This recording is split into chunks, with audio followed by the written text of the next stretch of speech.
छत्तीसगढ़ के चर्चित शराब घोटाले की जांच में रोज नए खुलासे हो रहे हैं।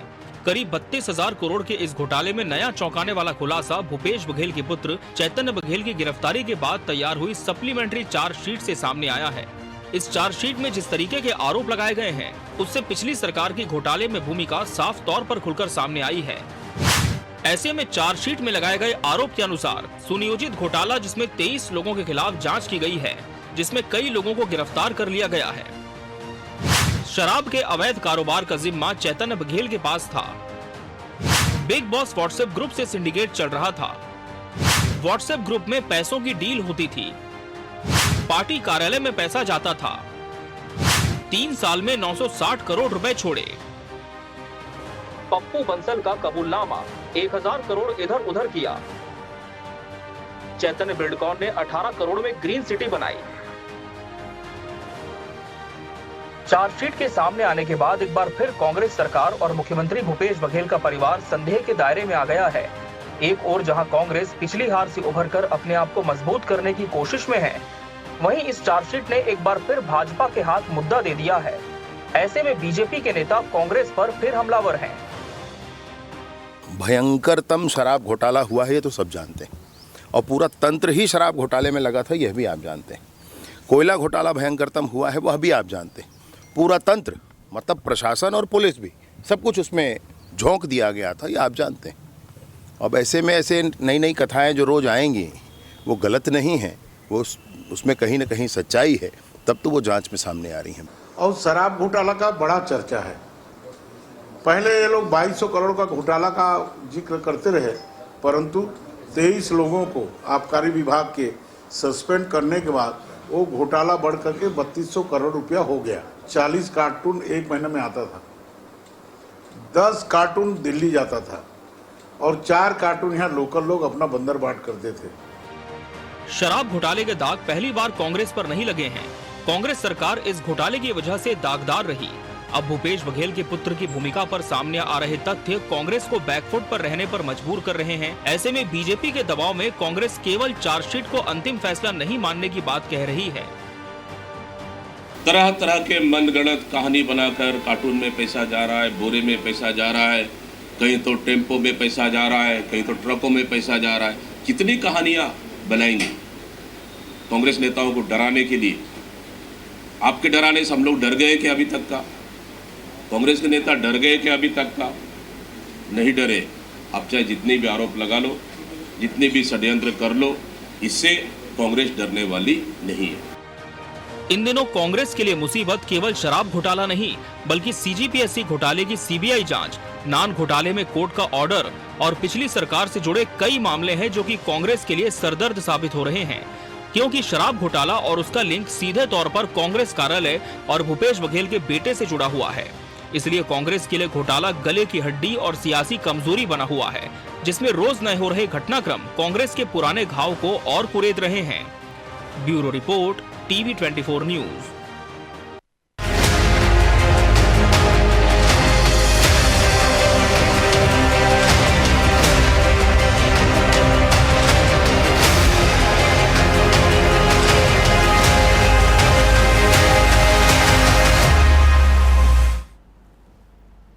नमस्कार, मैं हूं मोहन तिवारी। आज के मुद्दे में आपका स्वागत है और आज का मुद्दा हमारा आधारित है छत्तीसगढ़ के चर्चित शराब घोटाले पर। शराब घोटाले पर हम कई बार चर्चा कर चुके हैं और हर बार नए तथ्य सामने आते हैं। इस बार भी जो नया तथ्य सामने आया है वो कुछ चौंकाने वाला है। आमतौर पर हम बिग बॉस को एक सीरियल के रूप में, रियलिटी शो के रूप में जानते हैं, पर इसका कनेक्शन भी छत्तीसगढ़ के शराब घोटाले से हो गया है, क्योंकि ये अवैध रूप से चलाए जाने वाला जो शराब का कारोबार था वो बिग बॉस चलाता था। जी हाँ, ये बिग बॉस कौन है ये एक बड़ी पहेली है, लेकिन इस बिग बॉस का एक ग्रुप था, उसमें इस बात की डील होती थी कि किसे कितना पैसा लिया जाएगा, किसको कितना हिस्सा दिया जाएगा और ये कमीशन का कारोबार कैसे चलेगा। और इसके बाद कार्टूनों में भरकर पैसे भेजे जाते थे। कहा तो ये भी जा रहा है कि ये पैसे पार्टी कार्यालय जाते थे, पर क्या इसमें सच्चाई है और इसको लेकर कांग्रेस और भाजपा का क्या कहना है, इसी पर आज हम चर्चा करेंगे और जानेंगे कि किसकी बात पर कितनी सच्चाई है, चार्जशीट तो कुछ और कह रही है। चर्चा शुरू करते हैं, उससे पहले मिल लेते हैं उन मेहमानों से जो इस चर्चा में हमारे साथ रहेंगे। हम बहुत स्वागत करेंगे, हमारे साथ मौजूद हैं हमारे स्टूडियो में बीजेपी का पक्ष रखने के लिए बीजेपी के तेज तर्रार नेता राजीव चक्रवर्ती जी, बहुत स्वागत है आपका। इस पूरे मामले का राजनीतिक विश्लेषण शेयर करने के लिए हमारे साथ हमारे स्टूडियो में मौजूद हैं अनिरुद्ध दुबे जी, बहुत स्वागत है आपका। और कांग्रेस का पक्ष रखने के लिए हमारे साथ मौजूद है मनीष दयाल जी, बहुत स्वागत है आपका। तो तीनों मेहमान हमारे साथ मौजूद हैं और जैसा कि हमने बताया कि मुख्य चार्जशीट के बाद 2 बार अलग अलग सप्लीमेंट्री चार्जशीट पेश हो चुकी है और इस बार की जो चार्जशीट है उसमें बघेल परिवार निशाने में है और कांग्रेस भी इस आंच से बच नहीं पाई है, क्योंकि चार्जशीट में स्पष्ट इशारा है कि पैसे कांग्रेस भवन यानी राजीव भवन भी जाते थे। क्या इसमें कोई सच्चाई है, एक एक करके जानने की कोशिश करेंगे। पहले हम शराब घोटाले की जो चार्जशीट है उससे जुड़े हुए जो अर्थ हैं, निहितार्थ हैं, उसको समझने की कोशिश करते हैं दुबे जी से। दुबे जी, चार्जशीट की चर्चा और चार्जशीट में जो बातें रहती हैं उसके पीछे साक्ष्य रहते हैं, वो क्या बताती है? क्या घेराबंदी हो रही है? किसी बड़े नेता की ओर इशारा हो रहा है क्या? आपके पास क्या जानकारी है? पिछले 2 दिनों से छत्तीसगढ़ की राजधानी रायपुर से निकलने वाले बड़े अखबारों में इससे जुड़ी बहुत खबरें आ रही है। जो आप कह रहे हैं उसको आप भी पढ़ रहे होंगे, मैं भी पढ़ा और हमारे दोनों भाई बैठे हैं वो भी पढ़ रहे हैं। और क्या है कि पूरा जो ताना बाना जो है दिमाग बुनता है तो वो क्या है, खबरों के हिसाब से ही बुनता है और उसी के आधार पे चिंतन मनन करता है और पहुंचने वाले उसके आधार पे निष्कर्ष पर पहुंच जाते हैं। और देखिए, जो कार्रवाई और ये जो मामला है कोई आज का नहीं है मोहन जी। पिछले 2 सालों से इस पर जाँच चल रही है शराब घोटाले पे। 23 पे शुरू हुआ था मामला, आज 25 चल रहा है, तो 2 साल से निरंतर इस पर जांच जारी है और कहा जाता है कि कई परतें खुल रही है। और इसमें देखिए क्या है कि एक सवाल जो है अक्सर खड़े होता है। देखिए क्या है कि जो इसमें जो है आरोपी सिद्ध हुए या जिनका नाम है, उन नामों पे नहीं जाऊंगा क्योंकि वो जो नाम है वो आप भी अवगत है, मैं भी अवगत हूँ और सारे पढ़ने लिखने वाले अवगत हैं, पूरे शहर की जनता अवगत है। एक ज़रूर जो है कोषाध्यक्ष राम गोपाल अग्रवाल जी का नाम आता है उसमें, जो कांग्रेस प्रदेश कांग्रेस के कोषाध्यक्ष है राम गोपाल अग्रवाल जी। और राम गोपाल अग्रवाल जी जो है मतलब अभी जो है भूमिगत हैं, अभी तो वो सामने है नहीं। तो जहाँ तक के देखिए क्या है कि किसी भी पार्टी के का जो कोषाध्यक्ष होता है वो जो है क्या है कि उसकी बड़ी भूमिका होती है सारी चीज़ों में। देखिए, मैं आरोप से जोड़ के नहीं कह रहा हूँ क्योंकि अभी तो मतलब कहीं कुछ जो है मतलब बात सामने नहीं आई है, ना राम गोपाल अग्रवाल जी मिले हैं, पिछले 2 सालों से जो है वो अदृश्य हैं, तो बड़े इस पर सोच कर बोलना होगा। लेकिन क्या है कि जब वो सामने कभी आते हैं जी, और जब सामने आते हैं और उनसे अगर कहीं पूछताछ की स्थिति बनती है और पूछताछ की स्थिति बनने के बाद उनके जो बयान जो है, उनके जो वर्षन सामने आते हैं, तो उससे क्या है कि काफ़ी कुछ निष्कर्षों पे पहुंचा जा सकेगा उनसे बातचीत होने के बाद, उनके सामने आने के बाद। और बाकी जो है ईडी, EOW ये सब तो अपना काम कर ही रहे हैं और उसके अपडेट तो मीडिया में आ ही रहे हैं। ठीक है, चलिए जो अपडेट है उस पर भी हम आपकी राय लेंगे, लेकिन एक मोटा मोटा खाका इस पूरी डिबेट का सामने आ चुका है जिससे समझ में आता है कि कुछ ना कुछ पिछली सरकार में जुड़े हुए जो लोग थे उनकी घेराबंदी इस चार्जशीट में होती हुई दिखाई दे रही है। राजीव चक्रवर्ती जी की ओर चलते हैं। राजीव जी, आप लोगों के हाथ में तो ये खजाना सा लग गया है, रोज नए तथ्य और सीधा इशारा जो तीर है वो सीधे कांग्रेस भवन की ओर, भूपेश बघेल की ओर, उनके परिवार की ओर चल रहे हैं। क्या जो बातें आ रही हैं कि भाई ये गढ़ी हुई बातें भी हो सकती है, हो सकता है कि राजनीतिक एजेंडे के तहत कार्रवाई की जा सकती है, इसलिए ये सारी बातें आ रही है, क्या है इसके पीछे साक्ष्य? आप लोग इतने श्योर क्यों हैं कि ये सारी बातें सच है? प्रत्यक्ष किम प्रमाणन, और एक कहावत है कि सांझ को आज क्या। देखिए, पूरी प्रत्यक्ष रूप से प्रामाणिक रूप से। और एक बात और है, भूतो न भविष्यति। जिस प्रकार से कांग्रेस ने भ्रष्टाचार की इबारत की जो इमारत गढ़ी है बहुत आश्चर्यजनक है और बड़ा हास्यास्पद है कि जो राजस्व जो सरकार को मिल सकता था, एक आंकलन किया गया 32,000 करोड़, यानी हर वर्ष लगभग 3,000 करोड़ से भी ऊपर का जो राजस्व सरकारी खजाने में आने चाहिए था, वो खजाना उसकी लूट चल रही थी। इसीलिए तात्कालीन मुख्यमंत्री साहब कभी आसाम के प्रभारी बनते थे, कभी उत्तर प्रदेश के बनते थे, पश्चिम बंगाल के भी बनते थे। सीटें नहीं आती थी, लेकिन कांग्रेस की जो फंडिंग थी, जो जैसे आपका शीर्षक बहुत अच्छा है कि चैट का कैश और कार्टून में कैश, तो कार्टून में भर भर के कैश जाते थे, कार्यालयों में जाते थे और राजस्व में बड़ी डकैती हो रही थी। देखिए, अगर कोई राजस्व में 100 रुपए की भी हेर फेर होता है तो उसके ऊपर मुकदमा दर्ज होता है। छोटे छोटे क्लर्कों की नौकरी चले जाती है, अमानत में खयानात के केस लग जाते हैं। तो सरकार खुद होकर अपने राजस्व की डकैती कर रही थी, इसीलिए मैंने कहा कि ये भूतो न भविष्यति।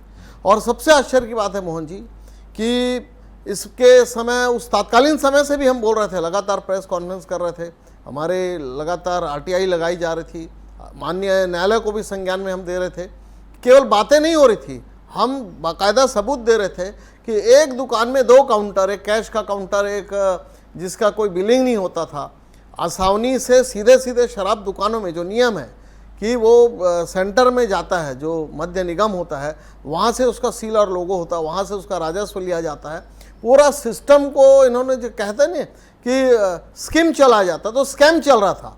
उस समय कांग्रेस पार्टी कोई स्कीम लागू नहीं कर रही थी, बल्कि जो रोजगार भत्ता देना चाहिए था, प्रधानमंत्री आवास देना था, जो स्कीम चलना चाहिए था, स्कीम की जगह में स्कैम चल रहा था। तो liquor scam, sand scam, land scam से लेकर कोल स्कैम, तमाम स्कैम ही स्कैम चल रहे थे। और इसमें से सबसे बड़ा जो आज तथ्य आया है, और वो तथ्य बड़ा आश्चर्यजनक है, वो बिग बॉस का एक चैटिंग मिला है। उस चैटिंग में अमुक पैसा, अमुक राशि कार्यालय में पहुंचा दीजिए, शंकर नगर कार्यालय में पहुंचा दीजिए, दंतेवाड़ा में पहुंचा दीजिए, बीजापुर में पहुंचा दीजिए, और सारी परतें अब खुल रही है, और परतें खुल रही है और कड़ियाँ खुल रही है। और कड़ियाँ खुलने के बाद ये समझ में आ रहा है कि ये बहुत बड़े राजस्व की डकैती हुई है, ये बहुत बड़ी लूट थी, और लूट की खुली छूट थी। और ऐसा नग्न प्रदर्शन हो रहा था कि कहीं पर भी पैसा लिया जा रहा है, पैसा बांटा जा रहा है, कोई राजस्व की चिंता नहीं कि हमको इस वो अगर राजस्व आता तो छत्तीसगढ़ की सड़कें बनती, स्कूल के फर्नीचर बनते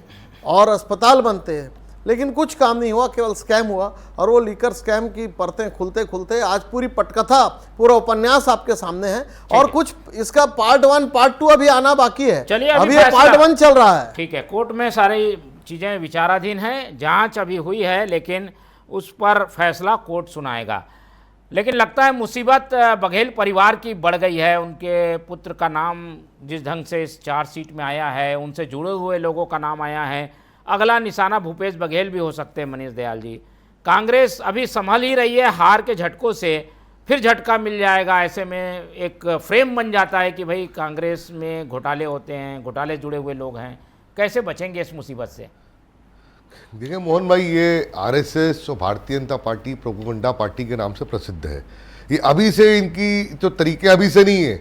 जब केंद्र में कांग्रेस की गवर्नमेंट थी 2014 के समय में, तब इन्होंने एक वो बाबा रामदेव को लाया और एक वो अन्ना हजारे जो पता नहीं कहाँ होगा, कई सारे लाया, कई सारे घोटाले, CG स्कैम, कोल घोटाला, और कौन कौन से घोटाले उन्होंने लाया, और बड़ा जोर शोर से कांग्रेस के तमाम नेताओं को कटघरे में खड़ा कर दिया कि ये घोटालेबाज है।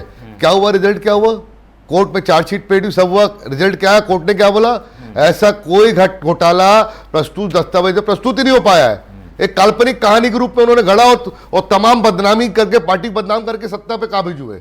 छत्तीसगढ़ में भी वही उन्होंने किया है कि यहाँ पे सत्ता गई, सत्ता जाने के बाद, देखिए सत्ता जाने के बहुत सारे कारण होते हैं, गई, और उसके बाद जब इनकी सरकार जो है कोई काम नहीं कर पा रही, निकम्मापना जो दिख रहा है, साय साहब का जो निकम्मापना दिख रहा है, जो लगातार यहाँ पे जो गुंडे घूम रहे हैं, आए दिन चाकूबाजी, क्या किया जाए? कुछ ना कुछ ऐसा किया जाए लोगों का ध्यान भटके। जांच तो आपकी सरकार के समय से चल रही है। बता रहा हूँ ना, सुनिए, पूरी बात तो सुन लीजिए।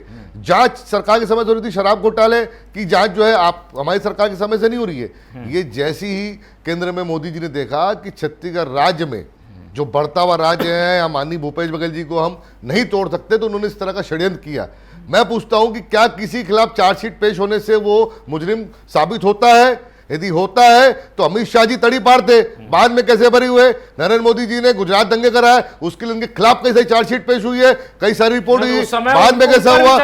गडकरी जी कई चारे में उनके बाद चार्जशीट की हुई है। नान घोटाले में पेपर जो है यहाँ पे पनामा पेपर कांड हुआ था, उसमें अभिषेक सिंह, रमन सिंह के जो लड़के हैं, उनके दामाद जो है पुनीत गुप्ता, उसको वो भी तो फरार चल रहे हैं। उनकी फाइल पूरी खुली पड़ी हुई है, जो DK हॉस्पिटल में बड़ा बड़ा घोटाला किया है, फाइल खुली थी। तो किसी के खिलाफ आपने चार्जशीट पेश कर दी, अपने तरफ से आपने कोई बना के कहानी गढ़ के दी, कांग्रेस भवन कार्टून जाते हैं। हम तो पूरे कांग्रेस भवन बैठते थे, मैं तो मेरा कार्यालय, मैंने तो कभी देखा नहीं है कार्टूनों में पैसा आ रहा है। क्या आपके पास, क्या आप बोल रहे हैं कार्टून में पैसा जा रहे हैं? तो आपकी सरकार है, उस समय की आपकी वीडियो रिकॉर्डिंग होगी, जिस समय तय समय में आप बोल रहे हैं कि कार्टून में जा रहा है तो निकालिए वीडियो रिकॉर्डिंग, आसपास लाइन से वहां पे कैमरा लगे हुए। खाली झूठा आरोप लगाने से नहीं होता है। और ईडी, सीबीआई, ईएफडब्ल्यू किसकी चम्मच है, किसका हथियार है, ये राजू भाई खुद जानते हैं कि किसका हथियार है। यदि मान लो आज के मनीष जाल पे कोई आरोप लगा है, भ्रष्टाचार का आरोप, और मैं भारतीय जनता पार्टी ज्वाइन कर लूं तो मैं वॉशिंग मशीन धुल के सफेद हो जाता हूं। ये तमाम मीडिया में दिख रहा है कि ये आरोप लगाते हैं लेकिन प्रूफ नहीं कर पाते हैं। आपने आरोप लगाया, मैं चलिए इनके सरकार की बात करता हूं मोहन भाई, इनकी सरकार के समय में इन्होंने विनोद वर्मा जी पर आरोप लगाया, विनोद वर्मा जी को जेल भेजा। क्या हुआ विनोद वर्मा जी पे, क्या हुआ सीडी क्यों नहीं हो पाया, अभी तक उन्होंने कोई प्रूफ नहीं किया। देखिए ये अपनी नाकामी को दबाने के लिए प्रयास किया रहा है। और आप घोटाला किया, पैसा कहाँ है, घोटाले का पैसा कहाँ है, पैसा उसको दिया, अरे पैसा कहाँ है, काल्पनिक तो आप कहते हैं भगवान राम काल्पनिक, आप देखिए भगवान राम की बात खुद कर रहे हैं काल्पनिक है। चलिए आऊंगा, ठीक है ठीक है, आ गई बात। अरे आपने जो तर्क दिया जवाब सुन लेते हैं। मैं अनुरुद्ध जी, क्या इस मामले को एक काल्पनिक कहानी ही मान लें? पैसा आते हुए मनीष जी ने नहीं देखा, किसी ने नहीं देखा, इसलिए ये मान लें कि पैसा आया है कि नहीं आया है। ये घोटाले का पैसा कांग्रेस भवन क्यों बुलाया जाता था? हम सुनते हैं घोटाले होते होंगे, पर इसमें पार्टी कहाँ से आ गई? पार्टी क्यों इसमें इन्वॉल्व हुई होगी? देखिए क्या है मोहन जी, धुआं तो तभी उठता है जब आग लगती है, लेकिन सवाल यह है कि आग कहाँ लगी और उसकी जो है आग की जो है ना आग भभकते हुए कहाँ तक पहुँची। क्योंकि अभी कोर्ट में मामला अभी चल रहा है, अभी फैसला आना बाकी है। और फिर अभी हमारे भाई राजू ने प्रत्यक्ष प्रणाम सांच को आट नहीं भूतो न भविष्यति, बहुत मतलब ज्ञान की बातें यहाँ पे कही, और राजस्व पर डकैती की बातें भी उन्होंने कही। भाई मनीष दयाल की भी बात मैंने सुना, उन्होंने भी कहा कि ये जो है भाजपा का जो है प्रोपेगंडा है। और फिर आरोप सिद्ध हुआ क्या, ये एक प्रश्न उठाया है मनीष ने जी। और बात ये है, देखिए दो अलग अलग चीज़ें, आरोप लगना और आरोप सिद्ध होना दो अलग अलग स्थितियाँ हैं। और फिर आरोप सिद्ध होता है तब फिर सिद्ध होता है कोर्ट के फैसले होने, कोर्ट फिर आपराधिक करार देता है।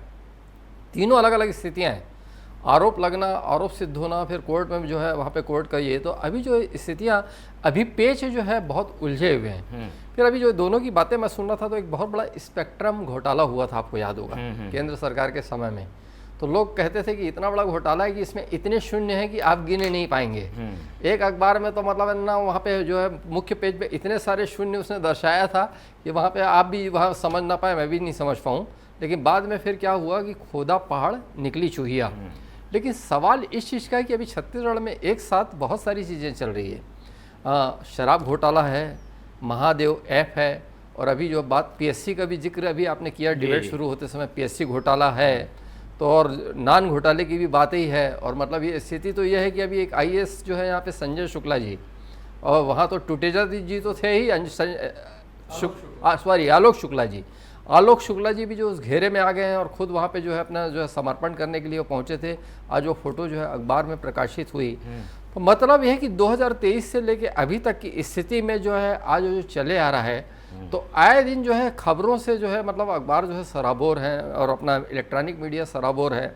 लेकिन अभी जो है मुझे ऐसा लग रहा है कि परिणाम की जो है परिणाम तो नहीं कहना चाहिए, जो है कोर्ट के फैसले का जो अभी इंतज़ार करना चाहिए। जब जिस दिन कोर्ट का फैसला आ जाएगा तो शायद इतने बड़े जो 32,000 करोड़ का जो है घोटाला जिसकी बात हो रही है, शायद उस पर हम और अच्छे से डिबेट कर पाएंगे। ठीक है, चलिए अभी कुछ चीज़ें सामने आनी बाकी है, लेकिन चक्रवर्ती जी ऐसे में एक बर्डन आप लोगों के ऊपर है कि इस सब बात को साबित भी करना होगा, वरना अगली बार कोई विश्वास नहीं करेगा। आबकारी मंत्री रहे कवासी लखमा अंदर हैं, भूपेश बघेल के पुत्र अंदर हैं, 21 लोग की गिरफ्तारी हो चुकी है, कुछ अधिकारी हैं अभी तक अंदर हैं, कारोबारी हैं वो भी अंदर हैं।